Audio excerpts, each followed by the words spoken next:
Hey everybody, welcome. I am Jonathan at Quixel. Today we're coming back for another live stream in our weekly Friday stream lineup.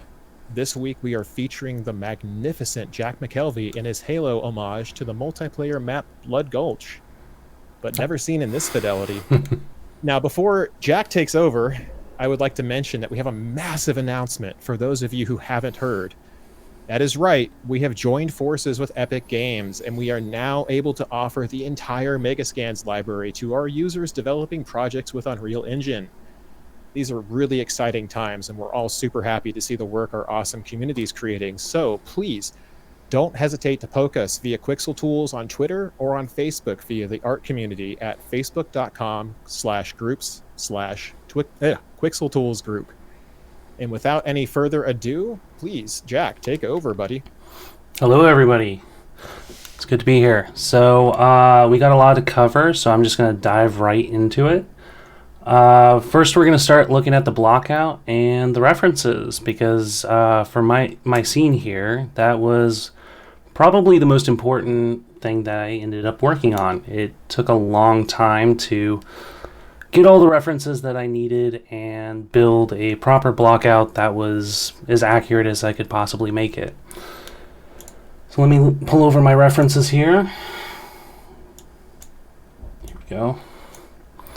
So as you can see, I collected a ton of references from the original Blood Gulch. Let me pull up a few here. Yeah, so basically what I did is I just started going through the internet and going back to the original game, collecting as many references as I possibly could from as many angles as I possibly could. I put a ton of hours into this map back in the day, and basically just running around and getting a feel for the space was really important again, so I could refamiliarize myself with the map. I also gathered a lot of real-world references. This was really important as well because this map is kind of odd. It has a lot of kind of weird locations to it. It has a lot of like grass and desert elements, and you don't always see that in nature, so it was kind of important that I find some references that kind of aligned with my vision for what Blood Gulch should look like. Once I had all these references, I decided to start blocking out in Maya. I actually took this really far in Maya, as you can tell. I have both the bunkers here, I have a terrain, I have the cliffs, kind of just a basic setup that I blocked out in ZBrush actually. And then I also made the ring here, and it's not to scale, but I basically just adjusted the size accordingly and kind of just tweaked it around until it looked kind of interesting. And I just had a camera here and started adjusting the ring, and whatever seemed like a good scale I went with. Once I got the blockout done here, I decided to move into Unreal and set up basic PBR lighting, and I can kind of go over that here, right here.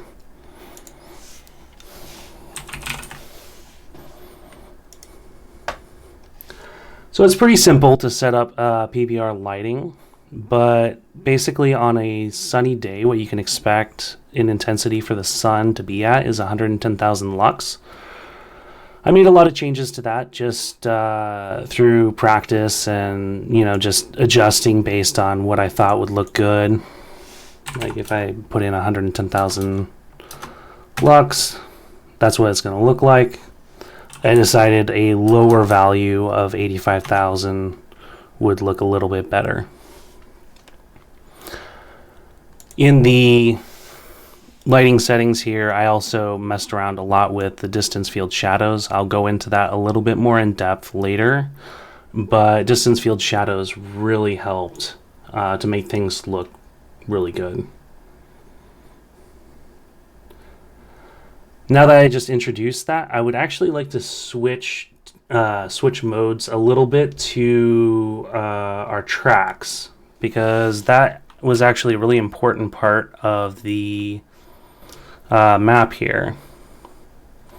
As you can tell, the tracks like really made the scene look, at least in my opinion, it made it look spectacular compared to before, where before it was really kind of artificial and generic. It looked a little bit more like this back corner.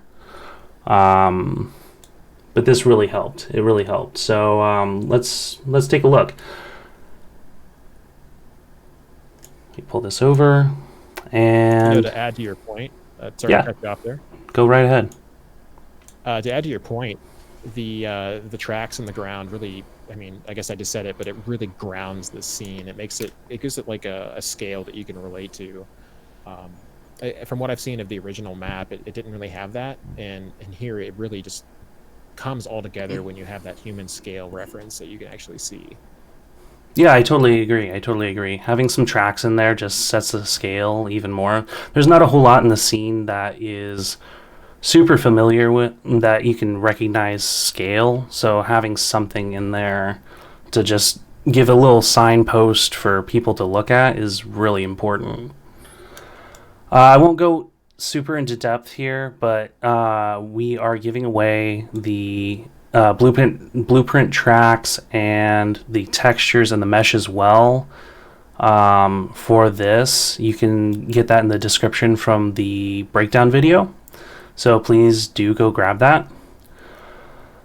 And let me just show you all how to use this, because it can be a little confusing sometimes. Let me just go back here a little bit so we can kind of see what we're doing.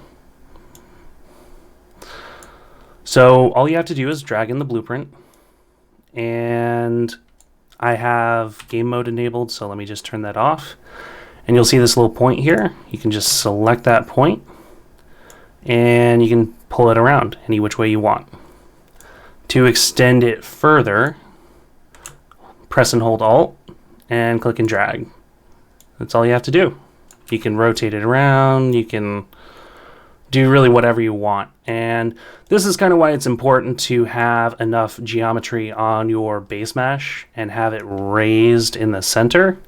That way the sides can intersect with the underlying terrain. So you can just move that around and whatnot, and it won't have too much texture stretching or weird mesh compression issues. Like here you can see it it works okay, even though when you get like really weird with it, it can mess up a little, but it gets the job done.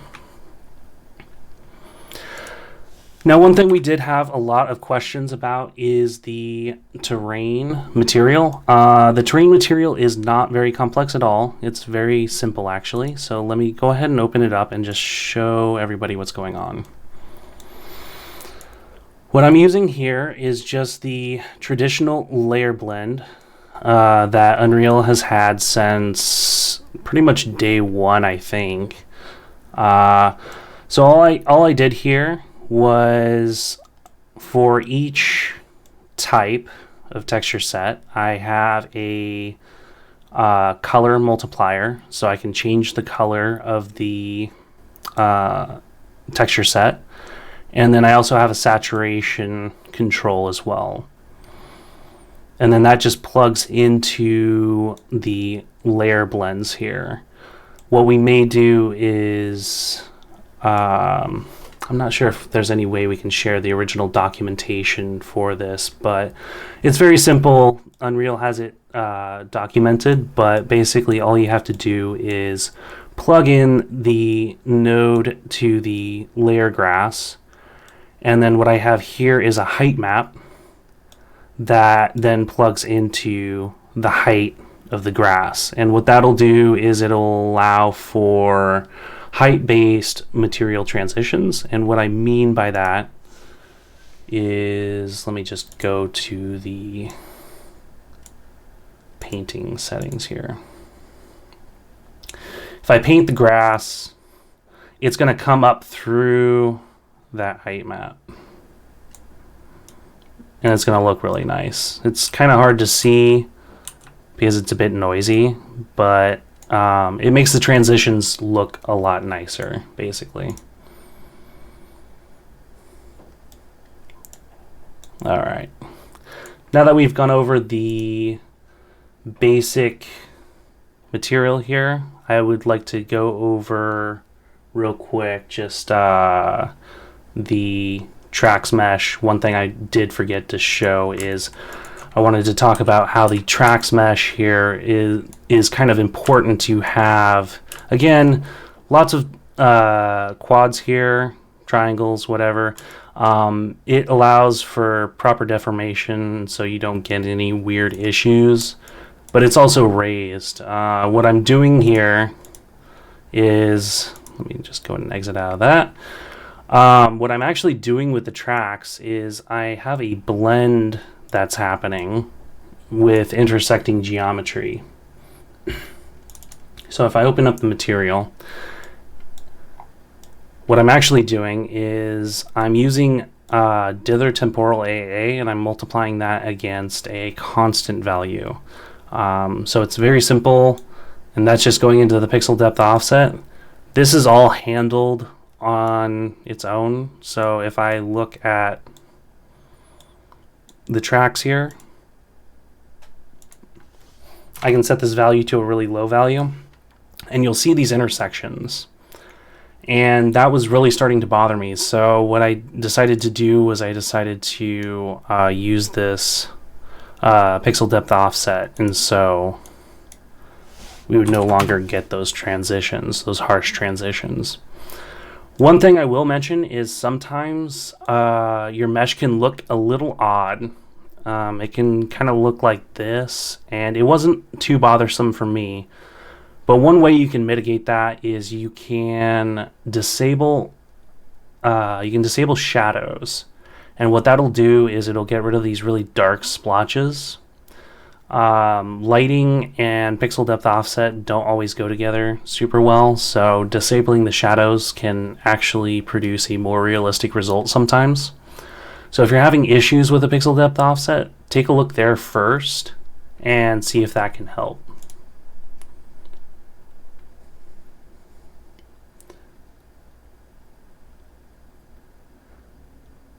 All right, next we're going to go into some of the assets that I used. All right.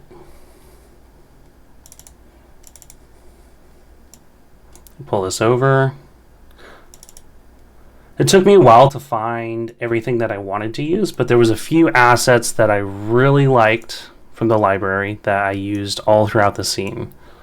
The first being a set of Icelandic rocks. So if I actually come up here and I set the filter to static mesh, what I'll get is all the static meshes from Megascans that I brought over. Increase the scale.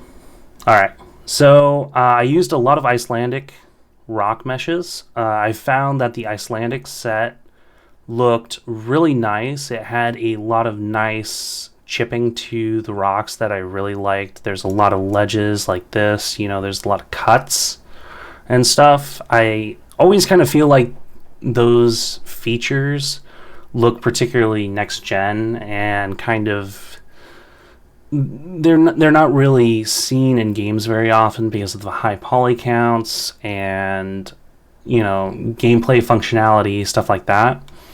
So I thought it would look a lot more futuristic and higher tech, and just it would look better in general to have all these facets and cuts and whatnot. I also used a few dead trees here. One of the things I noticed from the original game was that, let me go back to those references. Kind of hard to see in that one. Give me a moment to find a good example. Let's see. I think that's better. Yeah, so here what you can see is there's a couple dead trees in Blood Gulch, and it's, you know, not super noticeable when you're actually playing the map or anything, but that's one of the little details that I wanted to bring over from the game. I also brought over, little glyphs and stuff like that to reference the original map, but having these trees, they're distinct enough that I wanted to bring them over. And so I looked through the library and found some excellent looking little dead trees, and those did the job perfectly.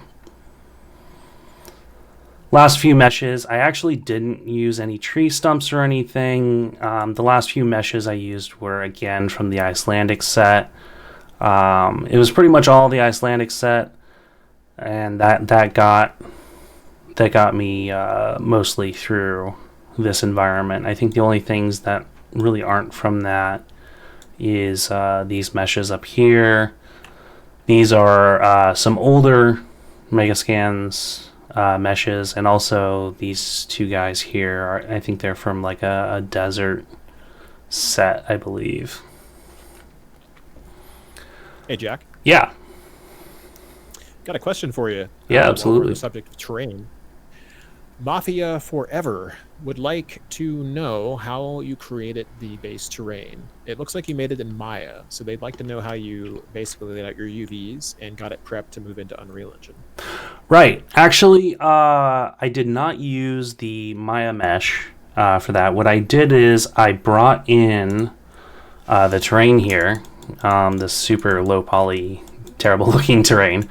I brought in this terrain, and then in Unreal, I created a terrain from scratch. So what I did is I did the traditional, create terrain. I found the patches that would work best for this size. If I actually pull back a lot, forgive the camera motion.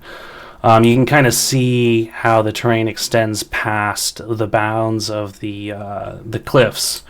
So this is actually a terrain created here, and then I just applied that terrain material that I showed earlier to this and started sculpting around. And what I did is I did bring in the Blockout terrain mesh, and then I applied a red material to it. And that allowed me to just kind of sculpt around on the terrain until it matched the Blockout terrain exactly. And then I started tweaking it and making little adjustments to make it look better and connect better with the surrounding geometry and whatnot. And then you used the dithering to actually make it blend in seamlessly, didn't you? Yes, I am using dithering throughout this entire map. This map is not the best performance. It's as you can see, there's a little bit of slowdown on my end, but I'm using a lot of fancy effects. For example, like you said, the dithering, that helps the transitions look a lot more almost painterly instead of gamey. It helps it look more natural and almost like I said, kind of painterly. It makes it look, I guess, for lack of a better word, almost more artistic in a way. So you're telling me that you Bob Rossed this terrain? Yeah, I Bob Ross this terrain. That's exactly what I'm saying. Good to hear.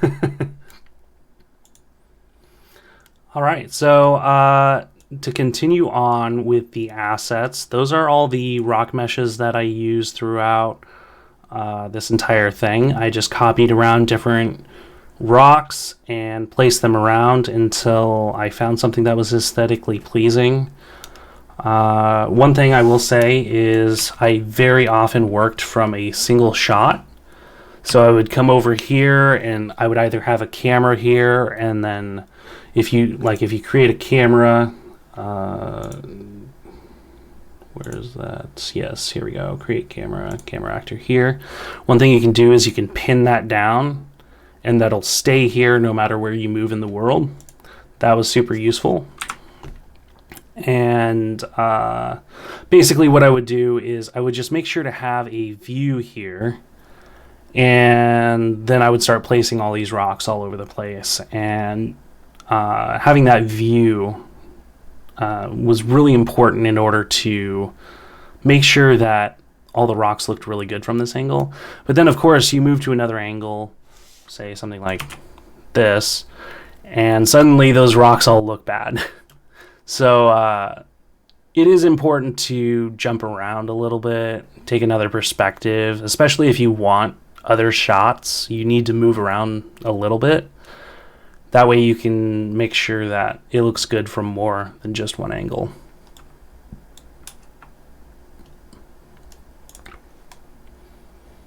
To follow up on that too, with angles, in the stream that I did last Friday, when it comes to placing these assets and arranging them, don't be afraid to modify these guys.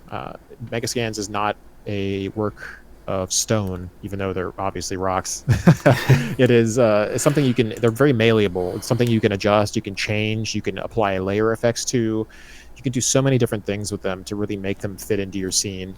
So don't hesitate to experiment. Just because you have a rock doesn't mean that it can't be turned into an icy rock or a mossy rock. There's so many different things you can do with these to really make them your own.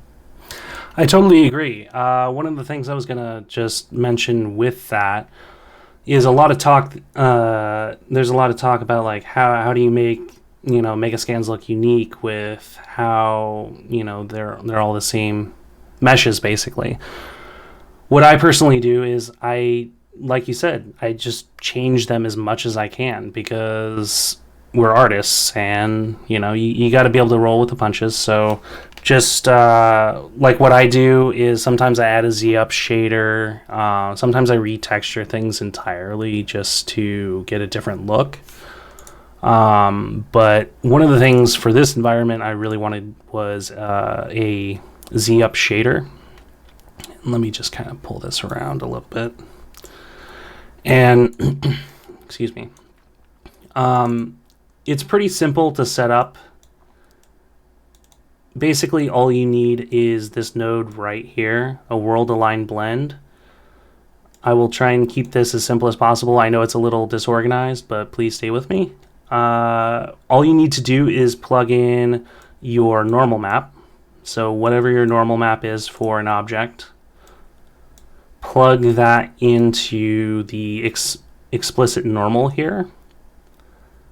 And then with this explicit normal, you will plug this into a lerp node. And from there, you'll have your two diffuse maps. So you'll have your primary diffuse map, your secondary diffuse map. And this will actually allow you to blend on top of a surface or on the side of a surface or potentially even on the bottom of a surface. Let's see if I can pull it back here. Let me close that real quick and just kind of show how this can work. So if you notice, I had a sharpen and a bias here. So the sharpness will make it look a little bit more granular. It'll have a lot more detail come out through the normal map. So if I just lower this value, what that's going to do is it's actually down here. What it's actually going to do is it's going to make it a super smooth transition between the sand and the rock. As I begin to increase this, you can see that value starts to cause a nice separation between the sand layer and the rock layer below it. I found that a value of 10 works pretty well, and for a bias, this can vary a lot, but all you have to do is tweak it a little bit as you're messing around in your environment. So a lot of this is just experimentation, figuring out what works. This is not an exact science. You just need to mess around with things until you figure out something that, like, hey, that looks really nice. I like that. Which I find is a good rule of thumb in general. Like, don't get too bogged down with, especially with PBR being such a thing these days, don't get too bogged down in the science of it. We're artists, have fun with it. Exactly. I couldn't agree more. especially with the fact that PBR is only a set of rules. And once you understand those rules and you know what they're doing, you also begin to intuitively understand that it is still computer graphics and it is still not an actual true simulation of reality. So sometimes you really have to make these numbers push things in a way that you wouldn't really do if you were trying to get something truly realistic. But if it looks better, always go for it. Don't let strict adherence to rules be the determining factor of whether or not your art is aesthetically pleasing. Couldn't agree more. Couldn't agree more. With that being said, let's go ahead and move into some of the foliage. We talked about the rocks and all the different meshes that I used there. Let's go ahead and talk about the foliage, because the foliage is a huge part of the scene. And going into it, I really wanted to have some foliage that kind of made sense for the environment. So the first thing I did, and I suggest the first thing that everyone does before they actually get into Unreal, is do your research. You know, go onto Google and just do all the research you can before you dive in, because the sooner you do the research, the sooner you figure out, like, oh, you know, maybe I shouldn't do something like that because it's not very realistic, or maybe it is realistic but it's not very aesthetically pleasing in pictures that you find. You know, maybe an idea that you had in your head doesn't quite look good in a 3D space, and finding references before that is going to save your life down the road. So with that in mind, what I did for the foliage is I referenced in Bridge all the different names of things that I liked. And then I would go and look them up and see if they could grow in an area that was kind of desert-like, or even just grasslands, because that's kind of what this is. It's kind of a grassland area. So as long as that foliage existed in those environments, I was good to go.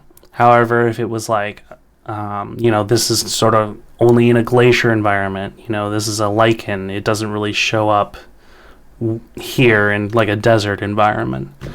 You kind of want to avoid those, because people, especially these days, they're exposed to all sorts of things, you know, National Geographic, what have you. They've seen environments and they know when it doesn't look right. It might not be something that they can articulate, but audience members can really tell when something doesn't look right.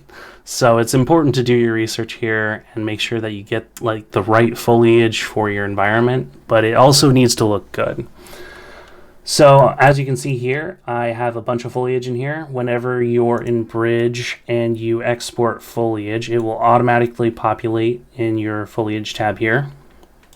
And what I really wanted was I wanted foliage to have a sort of gradient here. And you can kind of see it here where the dead tree here, this is the kind of focal point for this little area.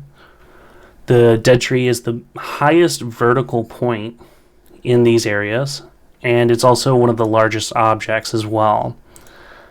And as it gets kind of to the base, you can kind of see I have another kind of foliage here. It's I believe that is called salt bush. Yes, I decided on some salt bushes. And that's kind of tall too. It extends up like halfway up the trunk of the tree.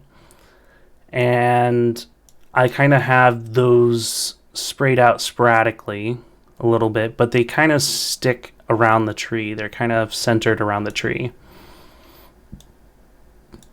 Basically, what this is, what I'm doing here, kind of lost my mouse cursor there. There we go.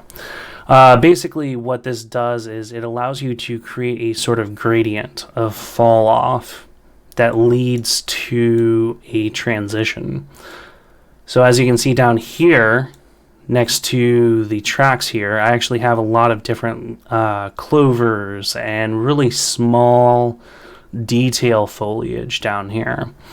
And again, that's kind of to create a gradient from like this really tall tree, this tall dead tree, the salt bush, it gradually goes down in scale. It gets less, it gets smaller, and it also gets more detailed. So you get a lot more noise and whatnot on some of the clovers down here.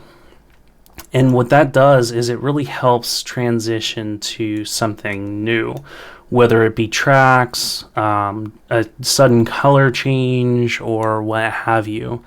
It looks a lot more natural because, a warthog has been driving through here, and obviously all this foliage is going to be, tampered down, and there might be smaller foliage that can grow there, but, the grass can't actually survive on the tracks. So it's little details like that that really help make these transitions work. And that was a really big hurdle to overcome because the transition here is so harsh. From the green grass to the, orange rock, the desert, it's kind of a hard transition to make for it to really make sense. So it was important for me to make sure to really get these gradients looking good. That's awesome stuff, Jack. I love the way these plants look, man. You have a really good touch for that kind of stuff. Thank you. I do have a question from the audience. Junk Account would like to know what you did to render the skybox. Now, I'm going to take a venture and say it's probably a static mesh with your atmospheric fog helping bring it in, but you could have done something more, too, with the clouds, I bet.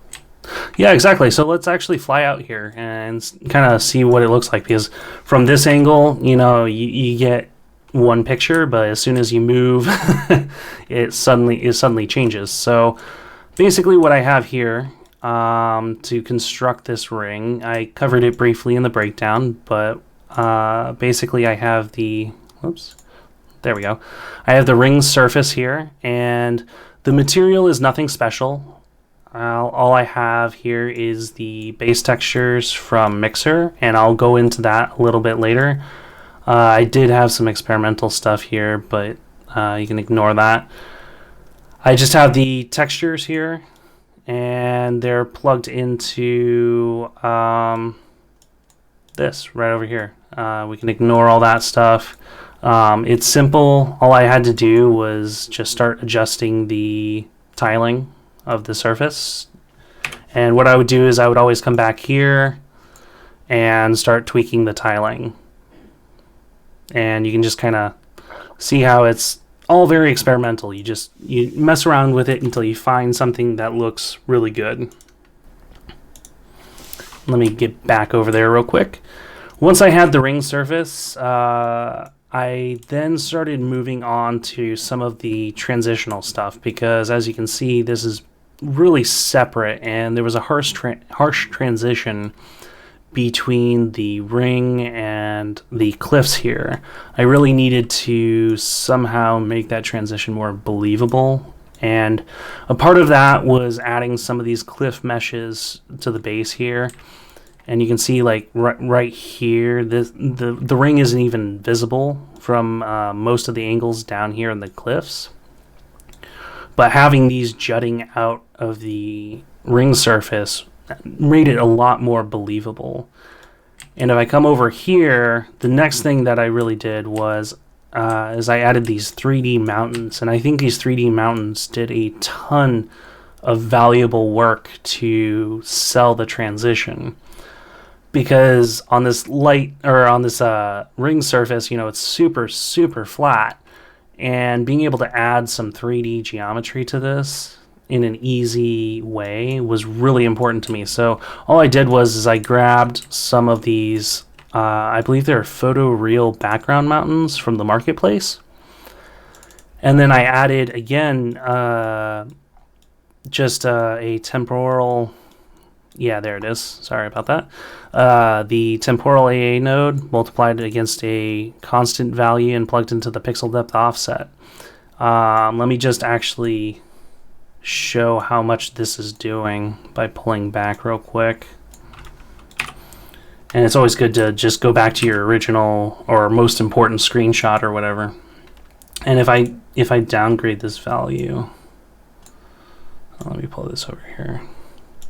if I downgrade this value to like 0, that transition is suddenly extremely sharp. Let me grab actually the back mountain here.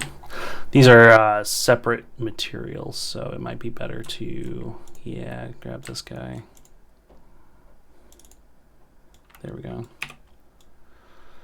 So while you're doing that, I just want to say I love the way this all transitions together. The atmospheric fog, I feel, really brings this to a whole nother level. Without that atmospheric fog, and it's such an easy effect to add. And if I'm not mistaken, it actually comes by default with most of these new projects. Like just even creating a new map, it almost always comes with it, unless it's a blank map.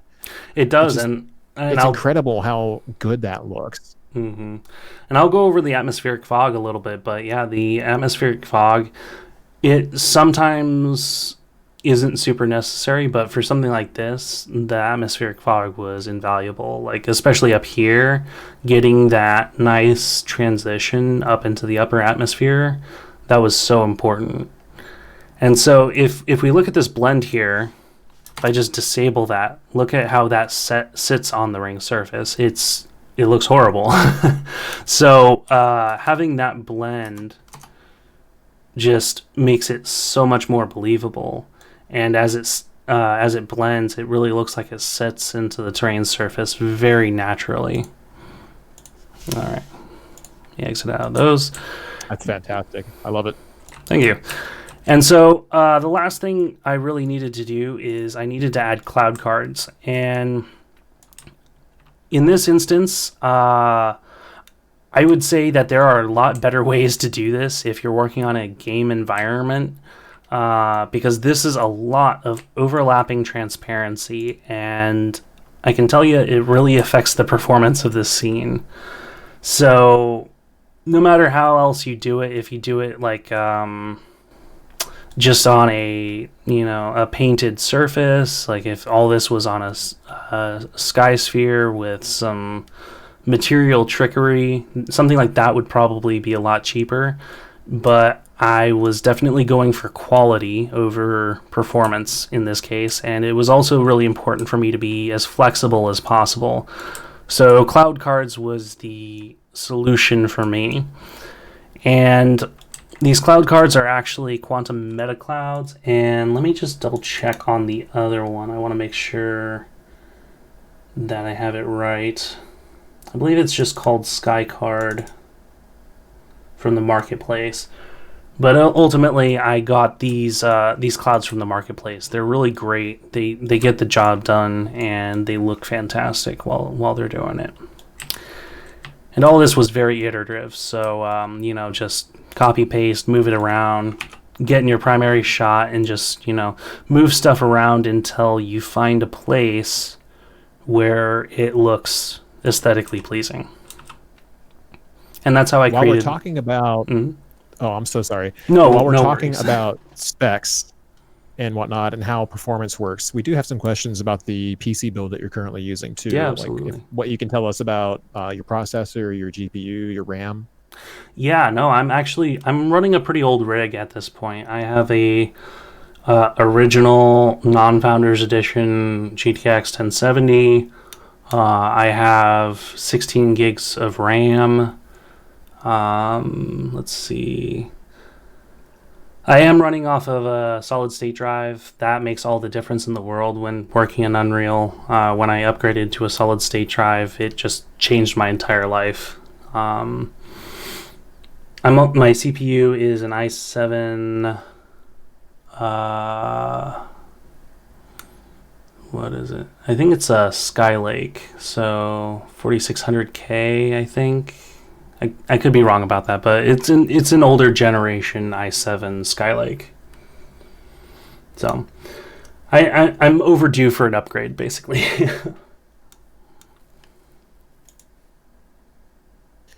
Well, I mean, the fact that it runs as well as it does is probably testament to the fact that you know what you're doing in the engine.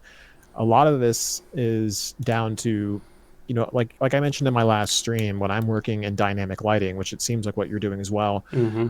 There's a lot of unfortunate but often necessary compromises that you need to make with the engine in order to actually get the highest fidelity at the the most frames you can get to actually work with it fluidly. If you're trying to push this as far as you can get it to go. Unreal is so fantastic. It is like unbelievably like leaps and bounds beyond anything else that's out there right now, as far as I've used anyway. And even then, because of the nature of computers, you still have to find some compromises. You can't have everything be a one-to-one simulation of reality. Otherwise, we'd be living in the matrix of this. We just don't have that processing computation just yet. That's absolutely right. And that's why we have so many tricks to emulate real life. And slowly, as processing power increases, we're kind of getting rid of those tricks and kind of doing it for real, per se. But even like something like ray tracing, that's not a one-to-one transition from real life to a video game representation, right? It's they're shooting out a few rays and then they're extrapolating from there and using a denoiser to clean up the result, right? So it's still not to a point where we're 100% emulating reality, but we're getting there. So the next thing I want to talk about is I really want to do a deep dive on PBR lighting, because for a very, very, very long time, we didn't have PBR lighting in Unreal, and it really sucked because, we have all these PBR surfaces, but then we toss in a light and it's a realistic value. We had no idea of understanding what those values meant. So I really wanted to do a sort of deep dive on that real quick. So the first thing that I did was I jumped into the project settings and I went into rendering. There it is. Always hard to find the right tab. And under lighting, enable mesh distance fields. Mesh distance fields, in the past, I haven't used them for some scenes. I have for others. And I find mesh distance fields can kind of look a little janky for interiors. Like for this bunker example, if the whole scene was like on the interior of this bunker, I probably would not be using distance fields for that. It looks a little too, I guess, low res for certain interior environments sometimes. It really depends on your project. But for something open world like this, I knew right off the bat that I wanted distance fields, because this is like a poster child example of when you should use distance fields, because there's so many great features. There really is. So once I enabled the distance fields, I touched on this briefly at the beginning of the stream, but I want to go back to it and explore it a little bit more. I first brought in a directional light for the sun, and this is all values that you can find online. You can find basically like an overcast lighting scenario, how many lux that would be for a given scenario. And the nice thing about that is you don't necessarily need to stick to it or anything, but you can start with a realistic value, and when you add other lights, for example, lights down here or lights over here, when you add those other lights and you set in a value that you would expect them to be, for example, if you look them up on like Home Depot, you can find the values or the lumen value of different light bulbs.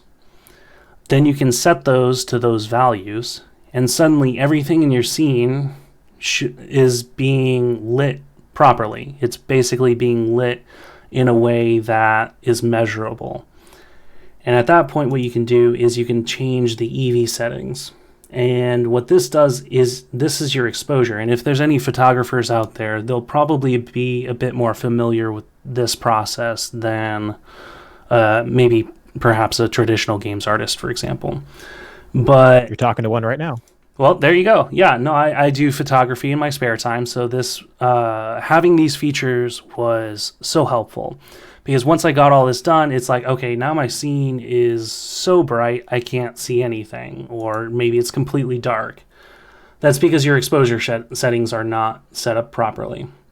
One thing you can do, there is some limitations here, but I really like using this for just creating the environment. You can disable game settings here for exposure, and the EV settings here, you can change this, and this will automatically change your exposure settings. And as you can see, it's way too bright, and then you can just dial this in to a point where it looks good, where you have a fairly even histogram. So basically your exposure, white is full white, black is full black, but you're not getting any clipping in those areas. And then once you have that set up, suddenly you have everything kind of in a way that if you add more lights, it's going to be super easy to set them up. It's going to be realistic. Anyone else who comes into this scene, if you're working on a team, it's really easy to see what they were doing, and if you need to add anything else, it's super easy. So especially for teams, you don't get into a scene where back in the old days, you get into a scene and see some lights and be like, who worked on this? Like what were they doing? So it's really helpful for any sort of teams or even just setting it up, and so it's easy to work with in the future. But then, at the same time, don't let it be a limit. Mess around with the different settings. Get it to a point where you actually like it as well. Now back to distance field lighting. One thing I want to cover is the distance field shadows and also cascaded shadow maps. Because I am using dynamic lighting, and right now I have my number of dynamic shadows actually maxed out. For a scene like this, you don't really need 4 cascades. You could really drop this down to like 3 or 2 cascades and it would look almost the exact same. This wouldn't work so well on, again, an interior environment. You'd get a lot of shadow bleeding or light bleeding, and you'd get a lot of artifacts. But something like this, where there's a lot of organic elements, you can get your dynamic shadow cascades really low, and that's going to improve performance a lot. The other thing you can do is right here, distance field shadows. This is going to be disabled by default, but as you can see, once I enable it, it adds so much detail to the shadows, especially like right past about here, where those shadow cascades stop working very well. It adds so much detail. And the nice thing here is you don't need to extend your dynamic shadow cascades way out into the distance to get your scene to look good. You can lower it to a value of like 10,000, 5,000, something like that. And your distance field shadows here, max these out, and suddenly all your shadows look super detailed again. And you're getting like shadow detail way out here, even here, and it still looks really good, and the performance impact is pretty minimal. Next, I want to go into the like Skylight. There we go. Forgot the word for it for a second. There we go. So for the Skylight in this environment, I actually didn't go with a physical value at all. I just kind of messed around with it until I found a good value. Let me just copy that, and as you can see, you can just kind of crank up the intensity until you find something that you like. There's no need to stick to a physical value here, because this is sort of a weird exception that doesn't really make sense. It's sort of like the illumination of an HDRI or the captured environment. So trying to gather a physical value for this is kind of I won't say an impossible task, but it's not very valuable, I think. So if I just change that back to what it was. One thing that I really like about this is I discovered lower hemisphere is solid color. If you uncheck that, you can see how much this is actually doing. This really helps with adding some sort of bounce lighting to your scene. And it's very crude. It affects everything in the entire scene. And it's not physically accurate, so it's not taking into account light direction, it's not taking into account for a lot of things. But if you're just trying to fake some bounce lighting, if you want some like uniform bounce lighting throughout the entire environment, this is a really good way of doing it. As you can see, like this is doing a lot. Like you can completely change the feel of this environment just by changing the color here. And that's another thing. Mess around with the colors a lot. Something that I did with this environment is at the very end, if anyone's seen the progress GIF that I posted a while back for this, basically I had a lot of different colors for the scene, and I thought I was totally dead set on that. And then I had a coworker do a pass on it, and he changed the colors, and then I really liked the change, so I changed them even more, and I introduced a lot more of a sort of deep blue to the sky instead of a teal, and I added some more magentas, so some bit more of a, I guess more of a magenta in for these rocks, and it made a huge difference for me.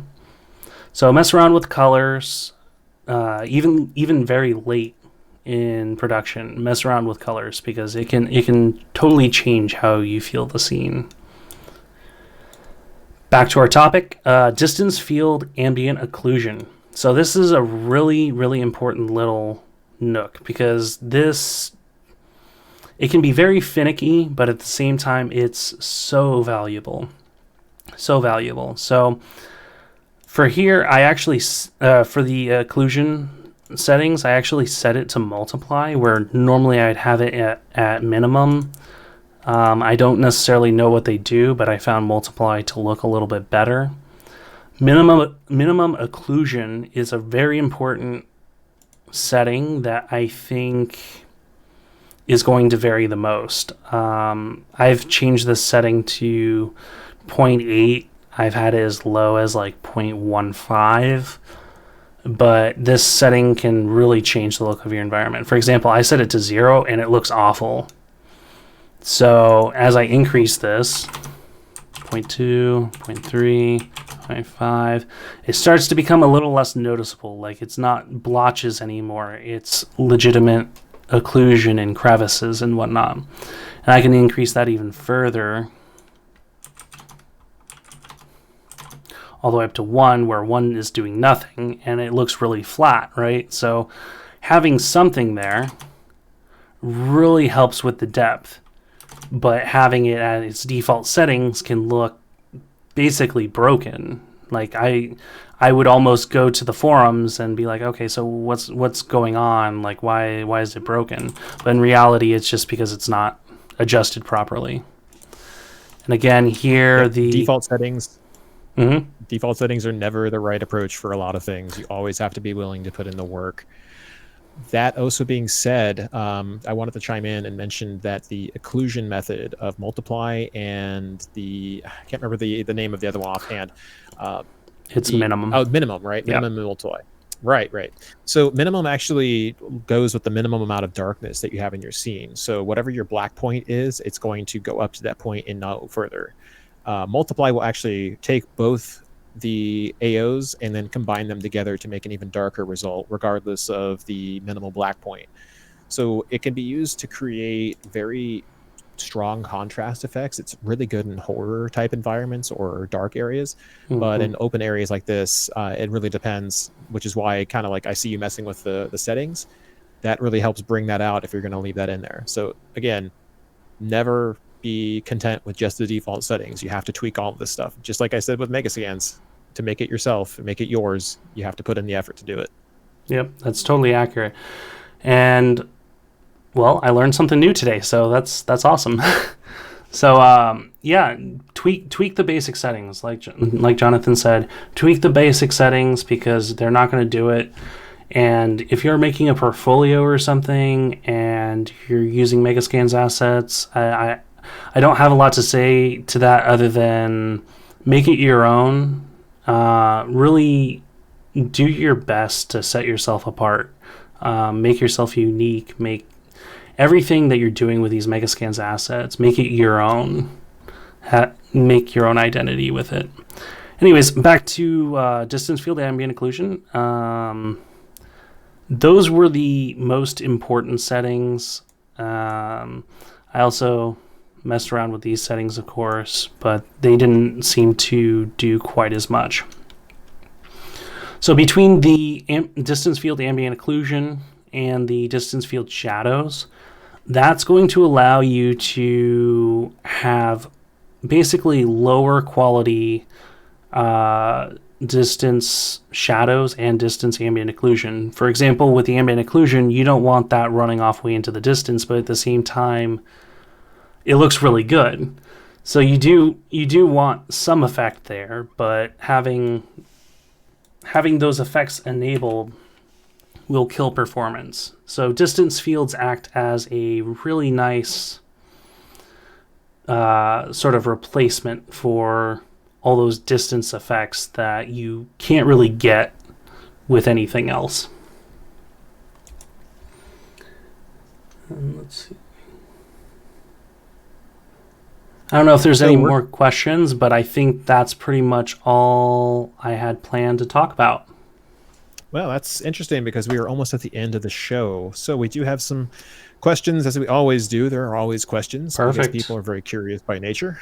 And that's great because with the recent news, again, guys, I just want to say, as we're getting ready to sign off here, now that we've joined forces with Epic Games, there really is no better time than right now to be a graphics artist, to be a game artist, to be an architectural visualization artist, to be a simulation artist. It's just mind-blowing the potential that we have now.